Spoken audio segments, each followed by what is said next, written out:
Hello friends, मैं हूं अजीज। आप देख रहे हैं मूवी टॉक शो चैनल, जिस पर आज मैं रिव्यू करने वाला हूं फाइनली प्राइम वीडियो पर रिलीज हुई सीरीज फर्जी के सीजन 1 को। जी हां, सीजन 1, जिससे ये बात भी पता चल जाती है कि इस सीरीज का सीजन 2 भी आएगा। बाकी बाय द वे, पहले सीजन में हमें एक घंटे के 8 एपिसोड्स देखने के लिए मिलते हैं, जिसके लिए आपको समय देना भी है या नहीं, उन्हीं डिटेल्स के बारे में मैं इस वीडियो में बात करने वाला हूँ। लेकिन उससे पहले आ जाते हैं, यानी इंट्रो के पहले बात कर लेते हैं कहानी की। जो कहानी हमें डेफिनेटली इसके ट्रेलर में भी बताई गई थी कि शाहिद कपूर का कैरेक्टर सनी अपने बचपन के भाई जैसे दोस्त फिरोज के साथ मिलकर खुद ही के ग्रैंडफादर की प्रिंटिंग प्रेस में पैसे छापना शुरू कर देता है, क्योंकि वो एक आर्टिस्ट है और उसे लगता है उसका काम इतना ज्यादा टॉप लेवल का है कि कोई ये नहीं पहचान सकता कि उसकी बनाई गई कारीगिरी यानी कि उसकी कला असल मायने में फेक है। ऐसे में सीरीज में एंट्री होती है विजय सेतुपति के कैरेक्टर माइकल की, और हाँ, उनकी पूरी टीम की भी, जिनका काम सिर्फ और सिर्फ के मेमन के कैरेक्टर मंसूर दलाल को पकड़ना है। लेकिन उनके तार आगे सनी से कैसे जुड़ते हैं कैसे नहीं, और इन सब के बीच ये दोनों किस किस सिचुएशन में फंसेंगे, उसी पर ये सीरीज फोकस करती है। फिर से याद दिला दूं इसके पूरे 8 एपिसोड्स में, जिसकी बाकी की पूरी सिचुएशन जानने के लिए तो आपको, जैसे कि मैंने कहा, ये सीरीज ही देखनी होगी। बाकी टाइम बचाने के लिए तो ये वीडियो है ही, जिसमें अब आगे बढ़ने से पहले छोटी सी रिक्वेस्ट भी बनती है, और वो है इस चैनल को सब्सक्राइब, वीडियो को लाइक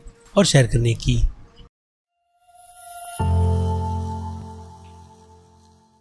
सो फ्रेंड्स, तो वीडियो की शुरुआत में ही इस शो की डिसअपॉइंटमेंट के बारे में बात कर लेते हैं, जो कि डेफिनेटली इसकी लेंथ है। जो स्टोरी और कुछ कैरेक्टर्स की प्रेजेंटेशन के हिसाब से काफी आराम से 6 एपिसोड की बनाई जा सकती थी, क्योंकि कुछ कैरेक्टर्स को लेकर कहानी बेमतलब की नहीं बल्कि हिसाब से बहुत ही ज्यादा खींची गई है। और अगर उन पॉइंट्स की बात करें तो वो पॉइंट माइकल और उसकी पर्सनल लाइफ है, जिस पर इस शो ने अपना अच्छा खासा टाइम दिया है। जो चीज मुझे पर्सनली खली है, और शायद आपके साथ भी कुछ वैसा ही होगा। उसके बाद एक और डिसअपॉइंटमेंट कि आर्टिस्ट नोट बेचने के बिजनेस में उतरता क्यों है, क्योंकि इसका काम है आर्ट बनाना और उससे अपना पीछा छुड़ाना, जो अगर इस शो में होता ही नहीं तो शो की कहानी तक आगे नहीं बढ़ती। क्योंकि इन्हें लेकर इस शो में एक मेरे हिसाब से काफी अच्छी स्टोरी लाइन को बिल्ड किया गया है। भले से ही ये चीजें मैंने बाकी दूसरे कई और सारे कंटेंट में क्यों ना देखा हो, लेकिन उन सब से लाख दर्जन अच्छा ये शो अपनी प्रेजेंटेशन के साथ बहुत ईमानदार है। वो भी इतना कि ये सारी की सारी खामियां होने के बावजूद भी आपको ये शो खुद की दुनिया में बहुत ही अच्छी तरीके से ले जाने में कामयाब हुआ है। इट मींस के शो के कैरेक्टर्स, उनकी सिचुएशन और पूरा का पूरा वर्ल्ड बिल्डिंग काफी ज्यादा इंटरेस्टिंग है, जिसमें मैं भी खोकर उसकी तारीफ तो करूंगा ही। और हाँ, एक और चीज कि प्राइम की ये सीरीज सीधे फैमिली मैन के साथ अपना क्रॉसओवर भी करती है,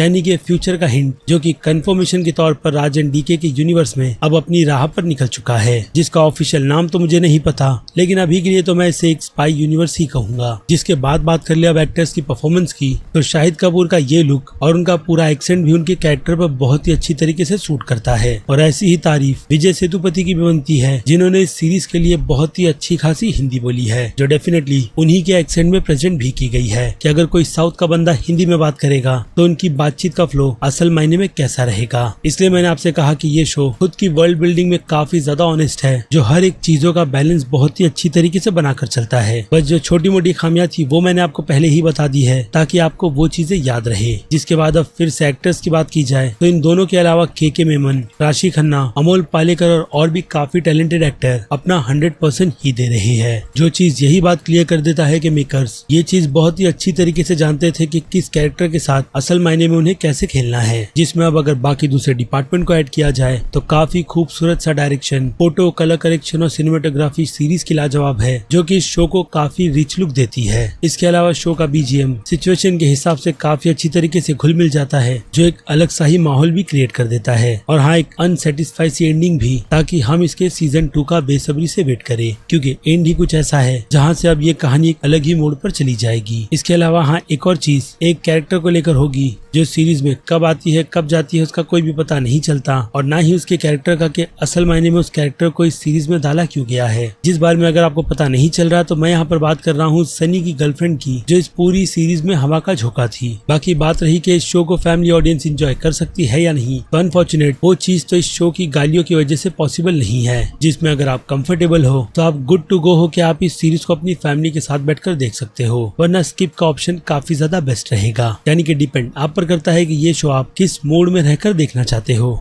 और इसके अलावा जबकि फैमिली मैन की बात हो ही रही है तो उससे भी अगर इस शो को कंपेयर किया जाए तो यहाँ पर इस शो ने अपनी वर्ल्ड बिल्डिंग और उस यूनिवर्स को स्पाई यूनिवर्स के साथ बहुत ही अच्छी तरीके से मर्ज किया है, जिसे देखकर मुझे फैमिली मैन के पहले सीजन की याद आ गई। बस अब देखना इंटरेस्टिंग ये रहेगा कि दोनों ही शो की टाइमलाइन और ये यूनिवर्स एक दूसरे में क्रॉसओवर कब करते हैं। जिनसे हटकर अब सीधे आ जाते हैं सीरीज की रेटिंग पर, जिनमें अगर मैं बात करूँ शो के एक्शन की तो शो में ज्यादातर तो चेजिंग है, जिन्हें ध्यान में रखकर मैं इस कैटेगरी में शो को 5 में से 2 स्टार की रेटिंग दूंगा। और बात रही कॉमेडी की तो उसका बैलेंस सीरीज में काफी अच्छा बनाया गया है, जिसे ध्यान में रखकर मैं इस सीरीज को इस कैटेगरी में 5 में से 3 स्टार की रेटिंग दूंगा। और बात रही ड्रामा की तो पहले तो मैंने 3.5 स्टार सोचे थे, लेकिन इस तरीके की वर्ल्ड बिल्डिंग जो मैंने पहले भी देखी है उसे इस बार इस सीरीज में काफी क्रिएटिव तरीके से यूज करते हुए देखकर मैं काफी ज्यादा इम्प्रेस हुआ हूँ, जिस कारण से ये कैटेगरी 5 में से 4 स्टार तो डिजर्व करेगी ही। और फिर आ जाए सस्पेंस पर तो हाँ, मैं मानता हूँ शो के कुछ पार्ट प्रिडिक्टेबल है तो कुछ बिल्कुल भी नहीं, जिन्हें ध्यान में रखकर इस कैटेगरी में मैं इस सीरीज को 5 में से 2.5 स्टार दूंगा। जिनसे हटकर अब बात की जाए शो की सिर्फ और सिर्फ थ्रिल की तो उसकी रेटिंग 5 में से 1.5 स्टार की बनती है। जिसके बाद अब आ जाए सीधे मास ऑडियंस पर तो मास ऑडियंस को ये शो जैसे कि मैंने कहा एंटरटेनिंग लगेगा, जिस हिसाब से ये रेटिंग A- तो डिजर्व करती ही है। भले से ही शो के 8 एपिसोड्स बीच बीच में बोरिंग क्यों ना हो जाए, लेकिन फिर भी ये शो जो अच्छा काम करता है वो है ऑडियंस को खुद से चिपकाना, जिसे देखने के बाद ऑडियंस बिल्कुल भी नहीं पछताएगी। जिसके बाद बात कर ले सीधे क्रिटिक्स की तो क्रिटिक्स की राय और तारीफ हिसाब से काफी ज्यादा निकल कर आ रही है, यानी उनकी नजर में ये सीरीज एक ही कैटेगरी डिजर्व करती है, जिनसे बिल्कुल भी ना एग्री करते हुए मैं इस शो को एंटरटेनमेंट की कैटेगरी यानी B+ की रेटिंग दूंगा। यानी कि काफी अच्छा सा शो जो आपके खाली समय को भरने के लिए बिल्कुल परफेक्ट है। लेकिन खैर ये फिलहाल तो मेरा पर्सनल ओपिनियन है,